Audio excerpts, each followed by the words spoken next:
या भाव को न्यायोचित ठहराने या गौरवान्वित करने वाले दृश्य या कथा वस्तु न दिखाई जाए। फिल्म अथवा चलचित्र के माध्यम से मूलतः मनोरंजन प्रदान करने के लिए धर्म को विकृत रूप से मंत्र, श्लोक, छंद।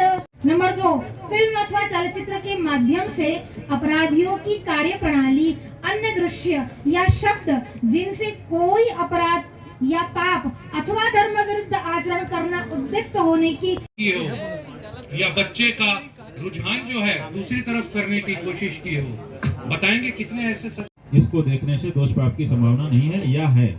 तो एक तरीका हमारा ये होगा, रोक टोक का दूसरा तरीका होगा, और तीसरा तरीका न्यायालय का है, और अगर जरूरत पड़ेगी तो फिर उसका और संवेदनशील होना चाहिए। फिल्म अथवा चलचित्र जिसमें धर्म, संस्कृति, राष्ट्रीय मानबिंदुओं का हनन या उपहास होता हो, उसके प्रमाणन अथवा प्रदर्शन पर सम्यक रूप से रोक लगाई जाए। कार्य में हम लोग आगे प्रगति कर सकें। आप लोग में से एक एक करके अगर कोई प्रश्न पूछना चाहेंगे तो पूछ सकते हैं। धर्म सेंसर बोर्ड कैसे काम करेगा? पहले हम ये जो गाइडलाइन एक टेंटेटिव बन गई है शुरुआती, इसको सभी निर्माता निर्देश, तो हम पैसा दे करके दोष पाप क्यों खरीदें? इसलिए वो उस फिल्म को देखने नहीं जाएंगे, बल्कि उसके बदले में जो हमारे द्वारा पहले से अनुशंसित फिल्म होगी उसको देख करके अपना मनोरंजन कर लेंगे। तो ऐसी परिस्थिति में तो वो कहते हैं कि ये बच्चे नहीं देख सकते, इसको केवल वयस्क लोग देख सकें। तो वो एडल्ट का उसका सर्टिफिकेट देते हैं कि एडल्ट लोग देख सकेंगे, बच्चे नहीं देख सकेंगे। तो उसी तरह से कोई फिल्म आते ही हमारे विशेषज्ञ उसको देखेंगे और देख करके हम एक सर्टिफिकेट जारी कर दें। ये परम धार्मिकों के द्वारा ये फिल्म परम धार्मिकों के द्वारा देखे जाने योग्य है कि नहीं है। तो जो धार्मिक लोग होंगे, बहुत से ऐसे लोग हैं जो अन्य का अपमान देखते हैं, अवमान देखते हैं, उसकी हंसी उड़ाई खिल्ली उड़ाई जाती होती है, उस दृश्य को देखते हैं और हम चुप रह जाते हैं। तो हमारे शास्त्र कहते हैं कि इससे पाप लगता है। ये कहा गया है कि अगर कहीं पर तुम्हारे पूज्य पुरुषों के बारे में कोई ऐसा दृश्य या शब्द उपस्थित हो तो उसका भरपूर विरोध करो, और अगर विरोध नहीं कर सकते हो तो कम से कम कान में उंगली डाल कि वो अब ऐसे दृश्यों को प्रस्तुत करने के लिए विचार करना शुरू करेंगे और नहीं करेंगे। इसके बावजूद अगर इस तरह के दृश्यों का निर्माण होता है तो हम उनको टोकेंगे कि भाई ये ठीक। मन में ये विचार है, कौंधता है, लेकिन कहीं ना कहीं मीडिया के अंदर भी ये दबाव रहा है और उस चीज को आपने भी कभी खुल करके अपनी कलम से नहीं लिखा। मानते हैं इस बात कि पीठाधीश्वर जगतगुरु शंकराचार्य स्वामी श्री के चरणों में वंदन करते, उनके ही आदेशानुसार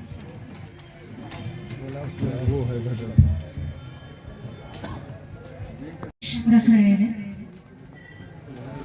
हम सनातन धर्मावलंबियों अर्थात हिंदुओं को भारतीय संविधान अनुच्छेद शब्दावली, संवाद, गीत, हाव भाव, भावार्थ कुछ भी सनातन धर्म और भारतीय संस्कृति पर संदेह व्यक्त करता हो और आलोचना, अनादर अथवा उपहास करता। आपसे सवाल है, क्या कभी आप लोगों के जिस समय पर आप टीवी देख रहे हैं या सिनेमा देख रहे हैं, ऐसा कोई सीन आपके बच्चों के साथ या बच्चियों के साथ जिस समय पर आप बैठ करके देख रहे हो? मैं सुन रहे थे सुरेश मनचत्ता जी और गार्गी पंडित जी से आपने सुना।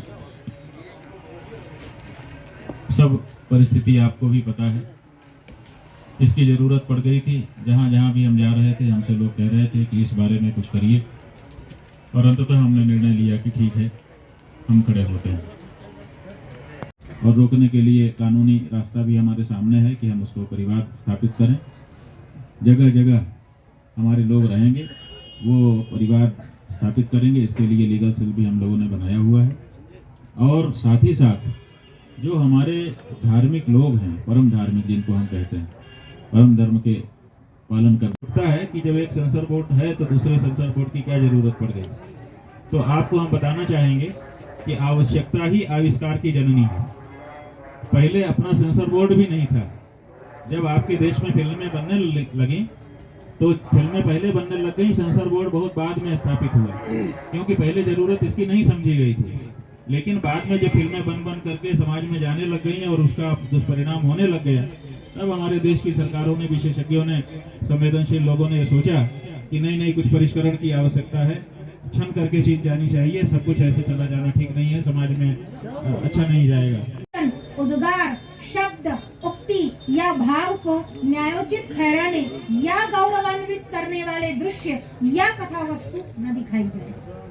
फिल्म अथवा चलचित्र के माध्यम से मूलतः मनोरंजन प्रदान करने के लिए धर्म को विकृत रूप से मंत्र, श्लोक, छंद, लेकिन उसको माना नहीं गया।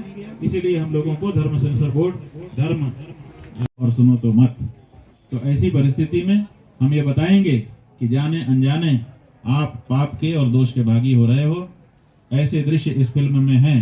तो जैसे आप देखते हैं कि फिल्म बना करके सेंसर बोर्ड के पास भेजी जाती है, तो सेंसर बाहर चले आ रहे हैं सेंसर बोर्ड से भी छन करके, जो समाज में विशेष करके हम धार्मिकों की भावना को आघात पहुंचा रहे हैं। तो बार बार,